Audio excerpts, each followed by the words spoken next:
So we often think about violent extremism as a problem of ideas and beliefs that people have, and how we can counter those beliefs is the way that we can try to promote more peaceful societies.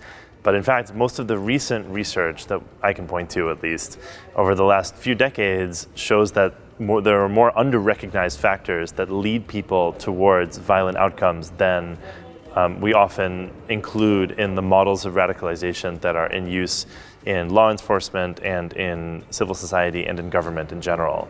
And so, for instance, you can reconstruct from looking at the biographies of past extremists who have made it towards committing violent action or joining groups that promote violence. You can construct a pathway of generalizable steps, each of which is a decision or an action, some of which you might not recognize as a violent action in any way, but that eventually leads people to the point of committing acts that do have a violent character to them.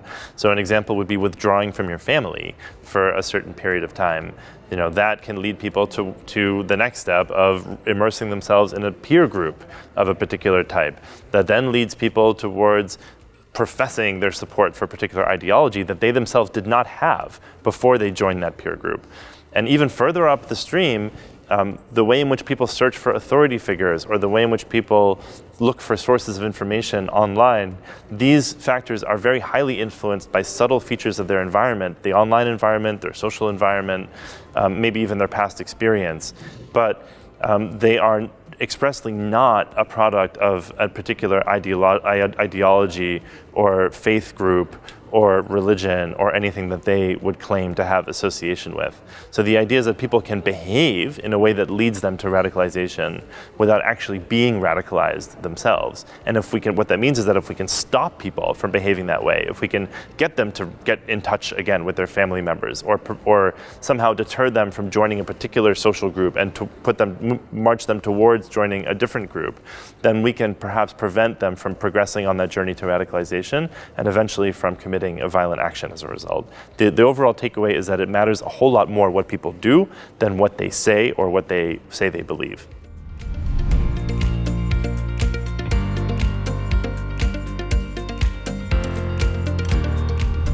Well, often it's a lot easier than we think. So for instance, if we work with the companies that control the online environment, Facebook, Instagram, etc., all the search engines that people use, then, and more with artificial intelligence, there's the opportunity to work through chatbots and digital recommending systems, for instance, algorithms that we use to shop or to recommend us news sources.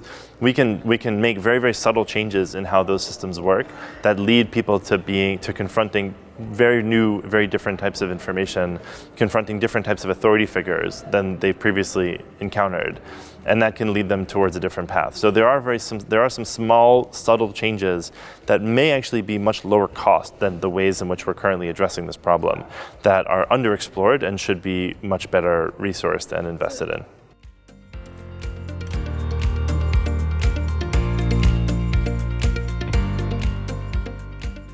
So often we think about AI as being useful only for targeting purposes, but of course that comes with all of the attendant ethical concerns about targeting people without knowing why we're targeting them, which is likely to involve bias and discrimination. But I think AI is perhaps much better used as an intervention. So for instance, we can use AI to recommend to people news sources that they might not otherwise be using, or we can recommend certain YouTube videos of authority figures that they might not be aware of that have very different messages or very different communities of identity associated with them than they might already be using. And we can use that to emphasize different aspects of people's identity, different aspects of their daily practice, whether it's religious practice or let's say their parenting styles, for instance.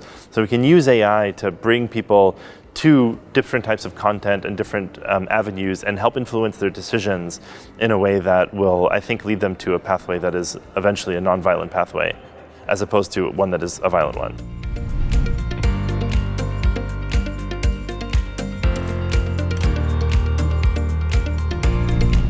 Well, here we have the benefit of the fact that AI draws on the majority. This is often cited as a problem with the technology, is that it essentially creates an average of all the content that is out there. So here we have the benefit of the majoritarian character of AI is that it draws on the majority of content, which, as we know, is not extremist. I mean, the very definition of extremism is that it's out of the majority, right?